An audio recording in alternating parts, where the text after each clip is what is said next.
Hello à tous et bienvenue dans ce nouvel épisode du Bureau des Histoires.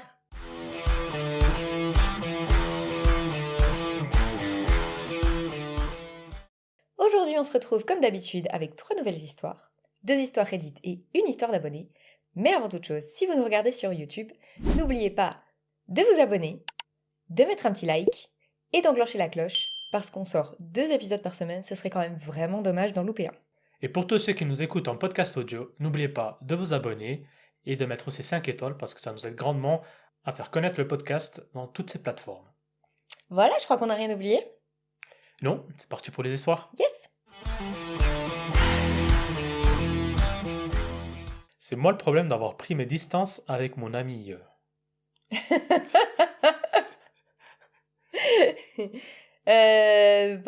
dépend ce qu'elle a fait. Eh ben, je vais te dire. J'aimerais bien. Donc, c'est une histoire d'abonnés. Dans le cadre de mes études, j'ai déménagé à Pau, dans le sud de la France. Après une mauvaise expérience en colocation, j'ai décidé de me remettre en coloc avec une autre amie proche. C'est bien, comme ça on sait vraiment de quoi on parle. Pour comprendre la situation, il faut savoir 3 choses. Mon copain vient souvent à l'appartement et reste parfois plusieurs jours. On allait dans la même église et on travaillait ensemble pour la communication. Laura, mon amie, est de nature très anxieuse. Juste après son emménagement, elle a eu une soirée où elle a pleuré. Je lui ai demandé ce qu'elle avait, mais elle m'a répondu qu'elle en avait déjà parlé avec quelqu'un d'autre et qu'elle ne voulait pas en dire plus. J'ai respecté. À la rentrée, son anxiété a pris beaucoup de place. Je la comprenais parce que j'ai moi-même souffert d'anxiété excessive dans le passé. J'ai travaillé dessus avec une psy et un psychiatre et aujourd'hui ça va beaucoup mieux. Mais Laura restait enfermée dans cette spirale. Et au lieu de simplement gérer son stress, elle projetait ses insécurités sur moi. Par exemple, dès qu'on parlait des cours, elle me disait « Je sais que tu vas être anxieuse ». Même quand je lui assurais que non, elle insistait. C'est comme les gens qui disent faut pas être mal à l'aise, hein. Tu rougis? Pourquoi tu rougis? C'est horrible comment ça amplifie le truc, Ouais, c'est vrai que quoi. ça aide pas. Non, vraiment pas. En parallèle, elle a commencé à mal vivre la présence de mon copain. Il venait surtout les week-ends parce qu'on allait à l'église ensemble et qu'on voulait simplement passer du temps tous les deux. Elle s'est plainte qu'on ne passait plus assez de temps ensemble. Pourtant, on vivait sous le même toit. C'est un peu ce que j'allais dire, mais vous vivez pas ensemble. Oui, mais c'est pas parce que tu vis avec quelqu'un que tu passes du temps avec la personne quand même. Oui, ouais, c'est vrai. De mon côté, je faisais des études de médecine, donc mon emploi du temps est déjà très chargé. J'ai essayé de trouver des solutions, emploi du temps partagé pour qu'elle sache quand il venait, moment entre copines planifié, organisation claire. Mais ce n'était jamais suffisant. Je commençais à me sentir oppressé. On dirait en fait que c'est elle son copain. Mais t'as des amitiés, c'est un peu comme ça, hein. Ouais, c'est des amitiés très exclusives, hein. Ouais. Et puis il y a eu des comportements qui m'ont vraiment mis mal à l'aise. Quand mon copain était là, elle faisait des remarques sur son physique. Ah, t'as pris du muscle. Oh damn it. Ou tu as pris des fesses, ce genre de choses. Au début, je me disais que j'exagérais, que ce n'était pas si grave. Puis un jour, elle a mangé dans la même assiette que lui, devant moi. Alors que la mienne était pleine, elle aurait très bien pu manger dans la mienne. Là, ça m'a vraiment dérangé. Je n'arrivais plus à savoir si j'étais folle ou si quelque chose clochait. J'en ai parlé à ma sœur, qui est aussi ma meilleure amie. Je savais qu'elle me dirait franchement si c'était moi le problème. Et c'est là qu'elle m'a dit mais c'est elle le problème, pas toi. Et là, j'ai eu un déclic. Je me suis rappelé de cette fameuse soirée où elle avait pleuré et refusé de m'en parler. Et un autre moment est revenu en mémoire. Un jour, en travaillant pour la communication de l'église, j'envoyais des photos de mon téléphone vers sa tablette. L'application iMessage était ouverte. Je suis tombé sur une conversation avec notre amie commune. Mon prénom apparaissait. Je sais que c'est pas bien, mais j'ai lu. Et dans cette discussion, Laura passait son temps à se comparer à moi. Mon physique, mon couple, ma vie. Ça m'a fait l'effet d'une claque. À partir de ce moment-là, je n'ai plus réussi à lui faire confiance. Chaque compliment sonnait faux. Chaque remarque me donnait l'impression qu'elle mentait. J'aurais peut-être dû lui en parler, mais elle était fragile psychologiquement à ce moment-là, et je me suis dit que ce serait cruel de la confronter. Alors j'ai choisi une autre solution, prendre mes distances.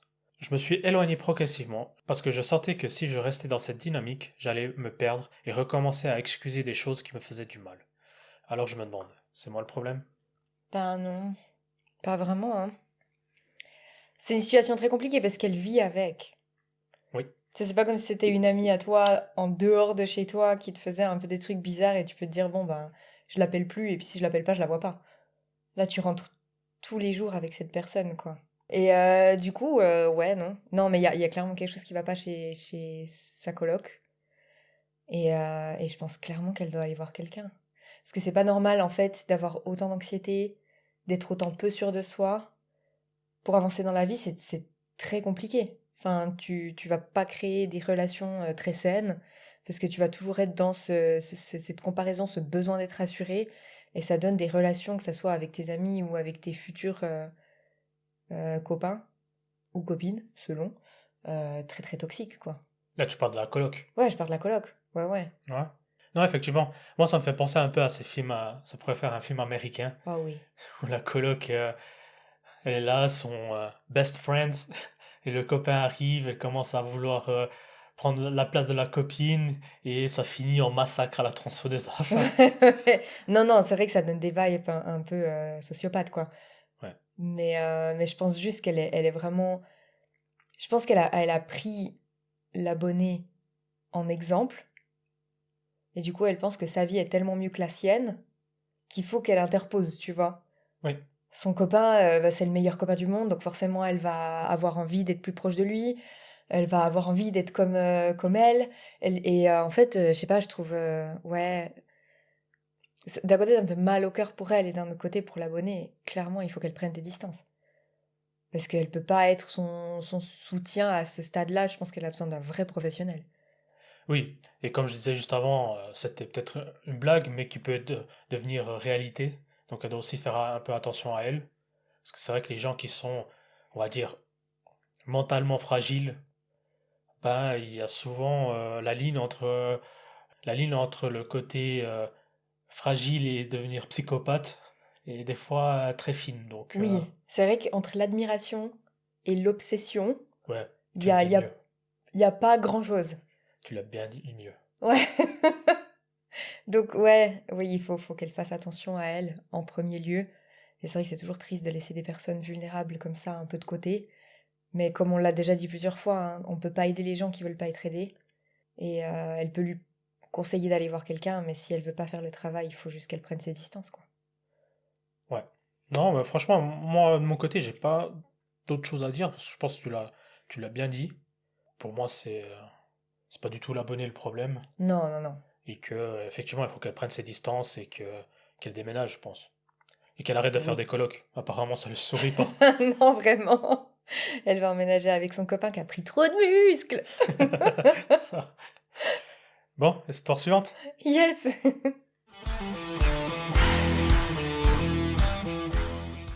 C'est moi le problème d'avoir demandé à un groupe de filles d'arrêter de monopoliser la machine au fitness. Non. C'est pas elle le problème du tout, non. J'étais sûre que t'allais l'adorer celle-là. Moi, femme de 22 ans, je vais dans une petite salle de sport locale où il n'y a qu'une seule machine pour faire les hip thrusts. Ah, les fessiers, pour ceux qui connaissent pas. Elle est super populaire, surtout aux heures de pointe. Et quand il y a du monde, il faut toujours attendre. Hier soir, vers 19 heures, un groupe de 4 filles, environ 18 à 20 ans, l'avait prise d'assaut. Une faisait des séries très lentes, genre 4-5 répétitions, toutes les 5 à 10 minutes. Pendant que les 3 autres étaient assises sur ou autour du banc, en train de scroller sur leur téléphone, se montrer des vidéos, rigoler et à peine s'entraîner. Arrête-toi là. C'est bon, ça me suffit, j'ai pas besoin d'en savoir plus. C'est les groupes de filles le problème. Hein? Ok, tout le monde est d'accord, on passe à la suite. C'est ton cauchemar, cette histoire, Oh, quoi. je te jure. J'ai attendu environ 15 minutes en faisant d'autres exercices à côté. Kickback à la poulie, squat à la Smith Machine. Mais après 40 minutes au total, et après avoir vu plusieurs personnes regarder la machine en attendant aussi, je me suis approchée poliment et j'ai dit « Salut les filles, ça vous dérange si je m'insère pour les hip thrusts ? J'attends depuis un moment et on dirait que vous prenez une longue pause. » La fille sur le banc a répondu « On l'utilise encore, alors attends. » Et son amie a ajouté « Ouais, on est en plein entraînement. » Tu vois trop le truc, tu sais, de la fille populaire et les autres « Ouais, c'est trop vrai ce qu'elle a dit. » J'ai répondu calmement. Je comprends, mais ça fait 40 minutes et plusieurs personnes veulent aussi faire des hip thrusts. Il n'y a qu'une seule machine et des gens attendent. Vous pourriez finir bientôt ou laisser quelqu'un tourner ? Elles ont levé les yeux au ciel. L'une a marmonné « Relax, meuf !» Mais elles n'ont pas bougé. Après encore 5 minutes sans que rien ne change, j'ai demandé « Sérieusement, vous pourriez libérer la machine ? La salle est petite et c'est la seule pour cet exercice. » Un membre du staff a remarqué la situation et est venu. J'ai expliqué que j'attendais depuis un moment et que j'avais demandé à tourner. Il leur a demandé soit de s'entraîner correctement, soit de laisser la place. Elles ont râlé, rangé lentement leurs affaires et sont parties. Plus tard, mon copain, qui était de l'autre côté de la salle, m'a dit que j'aurais dû aller voir le personnel directement au lieu de leur parler moi-même, et que j'avais peut-être paru insistante. Moi j'ai l'impression d'avoir été polie, et d'avoir juste voulu un accès équitable. Mais ce qu'il a dit me fait douter. Alors je me demande, c'est moi le problème? Non, je suis pas d'accord avec son copain là à la fin. Je pense que t'es dans une salle de sport, il y a du monde, c'est normal. Elle a bien agi en allant au bout d'un moment vers les personnes et puis demander à tourner sur la machine. Et pas directement aller dire au staff, c'est comme aller reporter aux parents. Ouais, si jamais, elles sont toujours sur les machines. Ça fait un peu Ouais, c'est vrai. gamin, donc non, je pense qu'elle a bien fait. Et puis après, bah voilà, je pense que je l'ai déjà dit avant, c'est pas du tout elle le problème, quoi. Non. Ça, pour moi, c'est le problème dans beaucoup de fitness, c'est ces gens qui viennent gâcher les expériences des autres parce que y en a des, ils viennent vraiment s'entraîner. Alors tu peux ne pas t'entraîner bien, ou t'entraîner plutôt bien, on s'en fout. Mais franchement, 40 minutes sur des hip thrusts, et c'est ça ta séance. Et elles doivent passer au moins toute la journée, hein, ça doivent faire au moins 40 minutes sur une machine. Ouais. C'est long comme entraînement. Mais bon, faut comprendre, entre deux, elles doivent scroller et puis se montrer des vidéos quand même. Ouais, franchement, ça aussi c'est chiant. Prenez un café, allez montrer vos vidéos, laissez les gens s'entraîner tranquillement, quoi. Oh là là. Non, mais c'est vrai qu'après, chaque établissement a son utilité. T'es pas au fitness pour scroller, te montrer des vidéos et puis faire ce genre de choses. Tu viens, tu t'entraînes, tu peux discuter, rigoler un peu, il n'y a pas de souci en soi. Si tu fais une petite pause, après peut-être pas 5 à 10 minutes à chaque fois que tu fais 4 mouvements, mais tu peux prendre une petite pause, rigoler et tout, puis si t'as quelqu'un qui vient et puis tu vois que tu t'entraînes pas vraiment, laisse-la faire, parce que si elle veut vraiment s'entraîner, de toute façon, elle en a pourquoi à faire des hip thrusts. Non, généralement, dans une séance de musculation, un exercice, t'en as pour aller 5 à 10 minutes à tout péter, Voilà. si tu fais un peu plus long. Mais Donc si toi, t'as pas vraiment envie de t'entraîner et puis qu'elle te dit, écoute, j'en ai que pour 5-10 minutes, bah ça te fait 5-10 minutes de pause entre tes 4 hip thrusts pour scroller, montrer tes vidéos, et puis après tu y retournes, c'est pas la fin du monde. Ça donne un peu une vibe, tu sais, de meufs qui sont là plus pour le côté visuel du fitness que pour vraiment s'entraîner. oui, alors peut-être pas visuel, parce que visuel, généralement, quand tu vas dans un fitness, c'est pour visuellement être mieux, Oui, la non, plupart mais des gens. Mais peut-être pour se montrer un peu, pour faire partie d'un groupe de gens qui vont s'entraîner à la salle de sport. C'est vrai que c'est aussi un point qu'on oublie des fois, mais un fitness, des fois, c'est un lieu de sociabilisation. ouais, Et du coup, tu as des gens qui vont là-bas pour justement interagir avec d'autres et puis se sentir à part entière dans une communauté et ils sont pas forcément là-bas pour changer physiquement. Ce qui embête les gens qui veulent vraiment s'entraîner. oui. Et moi, typiquement, je déteste m'entraîner avec du monde parce que les gens, ils parlent et t'es pas là pour parler, t'es là pour t'entraîner. Et du coup, c'est vrai que c'est chiant, ça. Après, je suis sûre que les gens. En fait, là, j'ai l'impression que c'est deux vibes différentes. Tu sais, les gens qui viennent pour sociabiliser, ils vont discuter sport, ils vont être un peu dans la vibe, mais ils vont pas forcément empêcher les autres de s'entraîner. Parce qu'ils, justement, ils veulent sociabiliser, ils veulent quelque chose de positif. Donc, s'ils discutent sur une machine et que tu leur dis, ah, je peux vite faire une série, des fois, ils diront, ah ouais, pas de souci, tu mets combien et tout, puis ils vont profiter pour, tu vois, peut-être Oui, interagir. oui, Là, oui. ça fait vraiment le groupe de filles qui viennent ensemble et qui sont plus là pour Instagram que pour le sport en soi.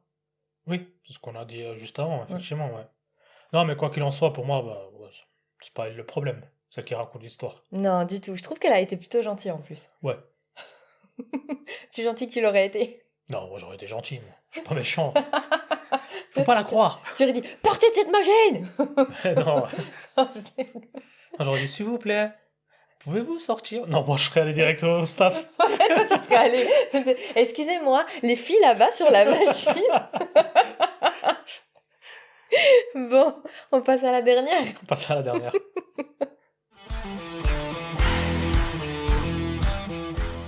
C'est moi le problème si je refuse que ma femme touche à mes affaires. C'est difficile à dire comme ça. Ce que je dirais, ce qui est à toi est à moi, comme tu adores me le rappeler. Mais, on va voir. Ok, bah voici l'histoire. Ma femme et moi avons chacun notre propre pièce dans la maison. Rien de bizarre, pas de cadenas, juste nos espaces personnels. On a aussi chacun nos zones de responsabilité. Elle gère la cuisine, moi le garage. Le cliché, Ouais. j'adore. Quand j'utilise la cuisine, je remets toujours tout exactement comme elle l'a décidé. Et quand elle utilise le garage, elle range les outils à leur place et nettoie derrière elle. Le souci, c'est que ma femme déteste le désordre, vraiment. Moi, je suis plus flexible. Bordélique, quoi. Moi, je suis assez flexible aussi. Ouais, très. Quand j'achète quelque chose, des pièces informatiques, du matériel ou des vêtements, je les mets dans ma pièce, je m'en occupe plus tard. Ça peut rester dans un coin un moment, mais ça ne dépasse jamais le seuil de ma porte. Sauf que pour elle, ce désordre dans ma pièce est presque une attaque personnelle. Alors elle rentre et elle réorganise. Le problème, elle oublie ensuite où elle a mis mes affaires. Du coup, j'ai commencé à remplacer tout ce qu'elle perd. Entre guillemets, perd. Par exemple, j'aime porter des combinaisons noires quand je bricole dans le garage ou quand je fais de la moto. Quand j'en vois en promotion, j'en achète une et je la garde dans mon placard en attendant d'user la précédente. Sauf que selon elle, des combinaisons pliées dans un placard, ça se fait pas. Ok. Pourquoi pas? C'est Monica. C'est vrai. Un jour, celle que je portais était complètement usée. Je vais dans mon placard pour prendre la nouvelle, et là, elle avait disparu. Disparu. Disparu, Je oui. me demande bien qui c'est qui l'a touché. Je lui ai demandé où elle était, elle ne sait plus non plus. Elle cherche partout, placard, buanderie, rien. Alors j'en rachète une autre, avec notre budget loisir. Plus tard, elle retrouve l'ancienne, elle l'avait rangée avec les cadeaux de Noël. What? Je sais pas, C'est pas Monica. elle a une organisation bizarre, mais... Parce qu'elle achète des cadeaux toute l'année quand elle tombe sur une bonne promo. Aujourd'hui, elle est en colère contre moi. Elle dit que j'aurais dû être plus patient. Moi, je pense qu'elle devrait simplement rester en dehors de ma pièce, ou au minimum noter où elle déplace mes affaires. Alors je me demande, c'est moi le problème? Bah non. Au début, je me suis dit, oh, c'est bizarre de dire, tu sais, reste en dehors de ma pièce, mais non, là, franchement, non. Tu peux pas aller comme ça, mettre le bordel dans l'espace de quelqu'un d'autre. Surtout perdre ses trucs. Alors techniquement, elle les a pas perdus, elle a oublié où elle les avait mis. Ça veut dire que pendant un temps donné, ils sont perdus. Donc, non, non, non, c'est pas lui le problème. Alors moi, j'ai surtout pris cette histoire-là parce que je trouvais ça un peu spécial de chacun avoir sa pièce. Et je voulais voir ton avis là-dessus. Non, parce que, tu sais, quand on parle de notre maison de rêve et tout, moi, je rêve d'avoir une pièce créative. Ouais, c'est vrai. Mais c'est dans le fait où, comme il le dit lui, il aime pas trop qu'elle rentre dans sa pièce. Donc je sais pas si... Alors, faut pas non plus être trop extrême. Je pense que là, il aime pas qu'elle rentre dans sa pièce parce qu'à chaque fois, elle fout le bazar dans son désordre organisé. C'est vrai. Et du coup, c'est ça qui l'agace. Franchement, je pense que si elle rangeait juste un petit peu, qu'elle faisait un peu de ménage et puis qu'il retrouvait tout, ça le dérangerait beaucoup moins. Mais là, ça devient chiant pour lui parce qu'il s'organise, il met les choses en place. Et puis quand il rentre dedans, il peut jamais faire ce qu'il veut parce que ses affaires ont disparu. Donc, je comprends son agacement. C'est si moi j'ai une pièce créative, toi j'imagine t'aurais une salle de sport, tu vois. Possible. Voilà, si je viens dans ta salle de sport, que je mets le bordel dans tes poids et que je les range dans l'armoire des verres à vin et que tu les retrouves jamais, tu vas être agacé aussi. Et pourquoi tu les mettrais dans l'armoire des verres à vin? Parce que c'est là où tu les chercherais pas, donc on pourrait les perdre dans l'armoire des verres à vin. C'est le premier truc qui m'est venu. Donc non, effectivement, ça peut paraître bizarre d'avoir une pièce chacun, surtout que pour le cliché, lui, il a une pièce où il fait du bricolage, où il fait C'est des vrai. hobbies, et elle a la cuisine. Non, mais là, c'était chacun avait ses endroits dans la maison. Mais chacun avait sa pièce. Et puis elle gérait la cuisine et lui, il gérait le garage. C'est pas Ah, là où il ok. faisait ses Ouais, il magouilles. travaille Parce... sur sa moto et tout. Il semblerait que ça soit quand même son garage, sa pièce Oui, créative. bah voilà, après, voilà, c'est aussi sa pièce. Mais dans l'autre, apparemment, c'est aussi des trucs informatiques. Ça doit être du jeu vidéo, des choses Ok, comme ça, quoi. d'accord, d'accord. Ok, d'accord. Elle, après, c'est peut-être une tradwife. Donc, Peut-être, c'est ça. Sa créativité, peut-être elle fait de la pâtisserie et tout, tu vois. Moi, je juge alors qu'en fait, j'en fais tous les jours. Donc voilà, mais non, ça me choque pas qu'ils aient chacun une pièce, parce que si je pouvais, j'en aurais aussi une. Mais ce qui me choque un peu, c'est qu'elle se permette d'aller dispatcher ses affaires un peu aux quatre coins de la baraque, et puis qu'elle sache plus trop où, et puis que du coup, lui, il perd son temps. Et ça doit être franchement agaçant, quoi. ouais. Moi, je pense qu'on est d'accord pour dire que le problème, c'est pas lui. Non, du tout. C'est sa Monica désordonnée. C'est vrai. Bon, ben voilà, on arrive déjà à la fin de l'épisode. Donc n'hésitez pas à nous dire aussi en commentaire pour vous c'est qui le problème des 3 histoires. Et bah, comme d'habitude, pour l'histoire d'abonnés, on commence à connaître la chanson, mais on essaie d'être bienveillant. On peut ne pas être d'accord, mais on met pas d'insultes ou des choses comme ça, sinon de toute façon on supprime. C'est vrai que jusqu'à Voilà. présent on n'a pas eu de cas, donc c'est bien. Oui, on vous remercie d'ailleurs. Vraiment, on a une très bonne communauté. Et je tiens à préciser une petite chose pour ceux qui nous écoutent en podcast, mais même pour ceux qui nous regardent en YouTube, c'est qu'en fin février, au moment où on enregistre, on a dépassé les 2500 écoutes du podcast en 4 mois. Ouais. Donc c'est dingue. Ouais, c'est vrai que ça fait trop plaisir. C'est des fois un peu difficile à réaliser. Alors c'est que le début, hein, parce que c'est vrai que le podcast, on l'a lancé il y a 4 mois, alors que le Bureau des Histoires, on l'a lancé il y a 7 mois maintenant, Ouais, à peu à peu près. près. Donc on voit que ça prend bien, donc c'est top. Mais par contre, j'insiste vraiment, les 5 étoiles, n'hésitez pas à le faire, parce que ça nous aide vraiment, c'est gratuit en plus.